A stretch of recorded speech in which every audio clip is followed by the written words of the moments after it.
In the 2023 Transparency International Corruption Perceptions Index, South Africa holds the 83rd position out of 180 countries, sharing this ranking with Burkina Faso, Kosovo, and Vietnam. Mzansi earned a score of 41 out of 100, reflecting the perceived corruption levels within each country's public sector as evaluated by experts and business people. The State Capture Commission, spanning from 2018 to 2021, laid bare extensive corruption within South Africa's public sector, with Unite for Mzansi estimating a staggering loss of 1.5 trillion rand due to corrupt practices. A focal point for corruption within the public sector is the awarding of government tenders. This raises a pivotal question that we'll explore in this video. Should South Africa consider abandoning the current system of government tenders? As the 2024 national elections approach, is it time for the incoming government to contemplate legislative amendments leaning towards insourcing rather than outsourcing the majority, if not all, of the tenders currently delegated to external parties? Greetings everyone, and welcome back to FinEd, your favorite financial education channel. But before we delve into today's video, make sure to hit that subscribe button so you won't miss out on our latest content. Now, let's jump right in. In the 2022-2023 fiscal year, the Auditor General uncovered a substantial financial loss of 5.6 billion rand within South African municipalities, attributed to financial irregularities. The audit identified critical deficiencies in infrastructure delivery, maintenance, and safeguarding across sectors including water, health, education, human settlements, transport, and government buildings. The Auditor General pointed out instances of non-compliance with procurement and contract management legislation among high-impact auditees, resulting in irregular expenditure. Widespread issues were noted, including uncompetitive and unfair procurement processes and insufficient contract management. The AG's report highlighted findings on uncompetitive and unfair procurement processes in 80 auditees and contract management issues in 39 auditees. Notably, material findings on uncompetitive and unfair procurement processes were observed in 22% of auditees, while material findings on contract management were identified in 7% of auditees. These instances of non-compliance with procurement and contract management legislation emerged as the primary contributors to irregular expenditure in the 2022-2023 period. The total disclosed irregular expenditure during this timeframe amounted to 63.37 billion rand, with high-impact auditees shouldering a significant responsibility, accounting for 53.77 billion rand of the overall sum. The report highlights several cases that underscore the severity of mismanagement and irregularities. In the fiscal year of 2021-2022, the Department of Social Development engaged in uncompetitive and uneconomical procurement practices, acquiring capital assets at prices exceeding market rates. The Auditor General flagged this as a material irregularity, estimating a loss of 1.21 million rand. In February 2023, the AG notified the accounting officer due to inadequate controls, highlighting the need for a comprehensive market price analysis. The KwaZulu-Natal Department of Public Works incurred a financial loss of 6.10 million rand in early 2021. Despite procuring 200 software licenses, subscription fees continued to be paid while only 15 users were actively utilizing the system. The AG reported this material irregularity in September 2022, issuing recommendations for corrective action in a 2022-2023 audit report. The Eastern Cape Department of Education faced fruitless and wasteful expenditure amounting to 5.65 million rand. The department purchased licenses for operating system software intended for schools but miscalculated the required amount. Due to a lack of knowledge regarding which schools were utilizing the software, excess licenses were acquired. The AG identified this as a material irregularity in July 2023.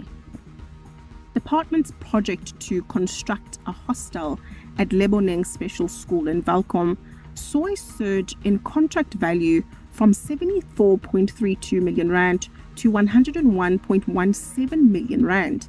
Factors contributing to this increase included project drawings not adhering to applicable requirements, inadequate site assessments, and deviations from required norms and standards. The AG is currently assessing this as a potential material irregularity. In June 2020, the Free State Department of Education made standing time payments to a supplier building Malebogo Primary School in Setlagole. Remarkably, these payments were made without any contractual obligation to do so. The AG identified this as a material irregularity, resulting in a substantial loss of 7.24 million rand in October 2022. The existence of numerous examples, along with the link to the comprehensive report in the video description, underscores the pervasive maladministration, corruption, and lack of accountability. This situation prompts a critical question. Should the procurement and tender process be halted, with government departments considering a shift towards insourcing? Many argue that government outsourcing becomes a breeding ground for corruption, incentivizing overpayment by the government with little in return. South Africa, like many nations, grapples with challenges and pitfalls associated with government tenders and outsourcing, giving rise to various issues in the South African context. Government tenders in South Africa have frequently fallen victim to corruption and fraudulent activities. Practices such as bid rigging, bribery, and other corrupt activities often lead to tenders being awarded based on connections rather than merit. Transparency issues within the tendering process can erode public trust. The absence of clear guidelines and open communication can foster suspicions of favoritism, resulting in unfair contract rewards. Government procurement processes in South Africa tend to be bureaucratic and time-consuming, causing delays in decision-making that hinder project timelines and potentially lead to increased costs. Sourcing certain services may expose a skills shortage in critical areas. If private companies lack the necessary expertise or fail to transfer knowledge effectively, it can significantly impact the quality of service delivery.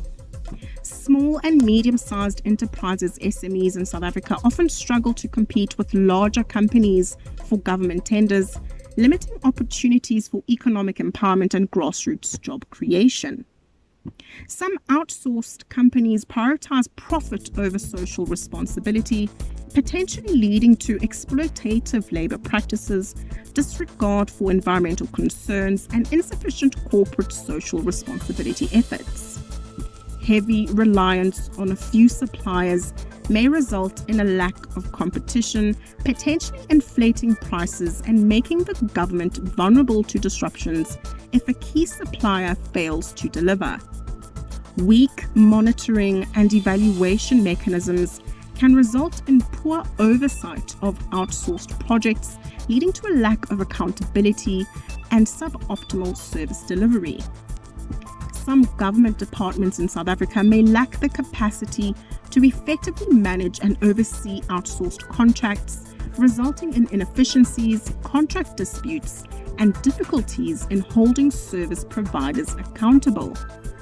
Political interference in the tendering process can compromise objectivity and fairness in selection criteria, potentially leading to the allocation of tenders for political reasons rather than merit.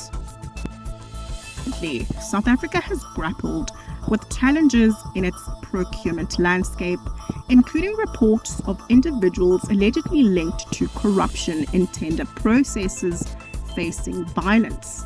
Beginning in 2015, organized criminality posing as local business forums disrupted the South African construction industry, giving rise to what is now known as construction mafias.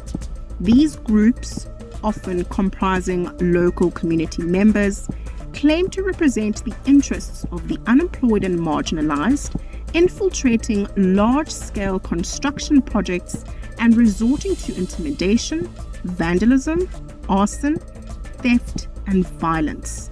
These incidents, if substantiated, underscore the urgent need for a comprehensive examination of the issues at hand.